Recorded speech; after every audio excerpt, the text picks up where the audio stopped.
আমি তো মনে করি 3 দিনের মধ্যে এই ফাঁসির কাজটা ঝোলানো উচিত এই ধর্ষকদের। আপনারা 180 দিন দিয়েছেন, ঠিক আছে, কিন্তু 3 দিনের মধ্যে যদি ফাঁসি না দেন তাহলে তো এটা ঝুলে যাবে, আবার এর মধ্যে অনেক ধর্ষণ শুরু হবে। আমরা গতকালকে দেখেছি শেরপুরে একটা 8-9 বছরের বাচ্চা ধর্ষিত হয়েছে, কারণ এই আসিয়ার ধর্ষকের বিচার হয়নি জন্য। গতকালকে দেখলাম কুমিল্লা জেলার 5 অথবা পাঁচবিবি থানার একজন বয়স্ক মহিলাকে ধর্ষণ করে ফেলে রাখা হয়েছে। কি কারণ এই ধর্ষণের বিচার হচ্ছে না জন্য। তো এগুলো বেড়েই যাবে। সুতরাং আমি বলবো অনতি বিলম্বে এই ধর্ষকদের বিচার করুন। আমি দেখেছি গতকালকে ইয়েমেনে শিশু বাচ্চাকে ধর্ষণ করার জন্য 2 জনকে একদম জনসমক্ষে মৃত্যুদণ্ড কার্যকর করলো, যেখানে হাজার হাজার লক্ষ লক্ষ মানুষ তাকিয়ে দেখলো এই 2 জন ধর্ষককে মৃত্যুদণ্ড কার্যকর করা হলো এত মানুষের সামনে। তাহলে কেন আমাদের দেশে এই কার্য এটা প্রতিফলিত হবে না? আমি আশা করব এই হাজার হাজার কোটি কোটি লক্ষ জনতার সামনে এই ধর্ষকদের ফাঁসি কার্যকর হোক এবং এর সূচনাই হোক এই আসিয়ার ধর্ষকের বিচার করে। আমি আশা করব যে মাগুরা সহ সারা বাংলাদেশের জনগণের সামনে এই আসিয়ার ধর্ষকের ফাঁসি কার্যকর করা হোক। জনগণের সামনে। কিসের জেল?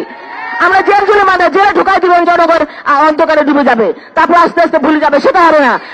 আমরা জেলখানায় বিচার চাই না, আমরা চাই জনসমক্ষে বিচার, আমরা চাই জনগণের সামনে এর ফাঁসির বিচার।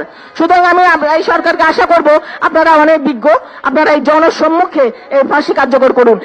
এই আসিয়ার ফাঁসি যদি কার্যকর না হয় তাহলে আবারও প্রতিনিয়ত ধর্ষণ বেড়ে যাবে, প্রতিনিয়ত নারী নির্যাতন বেড়ে যাবে। আমরা নারীরা প্রত্যেকটা স্তরে নির্যাতিত হচ্ছি। আমার বোন রুমা আক্তার বলেছে আমরা নারীরা সর্বক্ষেত্রে নির্যাতিত। আমরা নির্যাতিত হইতে চাই না। আমরা চাই যে নির্যাতিতর পাশে দাঁড়াতে, এবং আমরা যেন পাশে দাঁড়াতে পারি এবং বলতে পারি যে কে আছিস, আয় সামনে আয় যুদ্ধ কর, আয় দেখি কত বড় সাহস। আমাদের সামনে তো আসার সাহস নাই। আছে ছোট ছোট বাচ্চাদের বিরুদ্ধে পাশবিক নির্যাতন করতে। এদের লজ্জা করে না?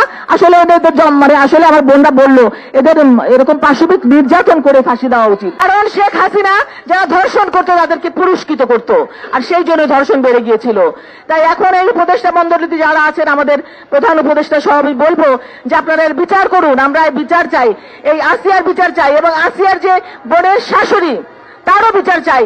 এই আসিয়ার বোনের শাশুড়ি একজন নারী, এই নারী নামের কলঙ্ক। এইরকম কিছু কতিপয় নারীর জন্য আমরা নারী সমাজ অপমানিত হচ্ছি। সুতরাং আমি মনে করি এই নারীকেও ফাঁসির কাজটা ঝুলানো দরকার। এই যে হিটু শেখ, এই আসিয়ার বোনের যে শ্বশুর এবং আসিয়ার স্বামী, তাদেরও আমরা ফাঁসি চাই। এবং এই যে বলছেন এখনকার সরকার যে 180 দিন বা 3 মাস 6 মাস লাগবে তদন্ত শেষ করতে। কেন তদন্ত শেষ করতে 3 মাস লাগবে, 6 মাস লাগবে, 180 দিন লাগবে? যে তদন্ত তাৎক্ষণিক আপনারা রিপোর্ট পেয়ে গেছেন, যে এই আসিয়ার বোন যেখানে প্রমাণ, আসিয়ার বোনের শাশুড়ি যেখানে প্রমাণ, কেন তাকে তাহলে আপনাদের দেরি করতে হবে?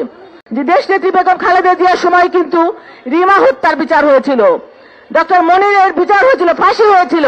এই ফাঁসি হয়েছিল জন্য তখন কিন্তু এতটা বেড়ে ওঠেনি এই অত্যাচার, নির্যাতন, নারী নির্যাতন। আর আজকে এই শেখ হাসিনার সময় থেকে এটা বেড়েছে। ধর্ষণ আগেও হতো, অনেক কম শোনা যেত, কিন্তু শেখ হাসিনার সময় এটা পরিণত হলো গণধর্ষণে। আর বেড়েছেও কেন? বিচারহীনতার সংস্কৃতির জন্য এই দিন এগুলা বেড়েছে।